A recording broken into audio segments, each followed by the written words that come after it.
Okay, ladies and gentlemen, ang gagawin po namin is bubusina po kami para magising si Kuya. Teka lang. 1, 2, 3, go, wait. Sama po.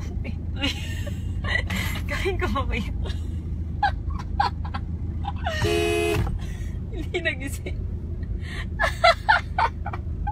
Hindi siya nagising.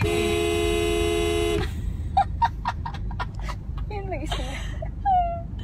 Ay, ayun na. Oh my gosh, kamamaya pinapalo ka pa eh. Upload mo, tapos pinapalo ka pa. Nakakatawa na naman. Dapat yung buntis-buntisan. Oh my gosh, that's so fun. Sama na ugat. Nakikita kaya niya ako sa ano? Hindi siya tanitingin sa'yo eh. Doon lang siya oh. Antok siya eh.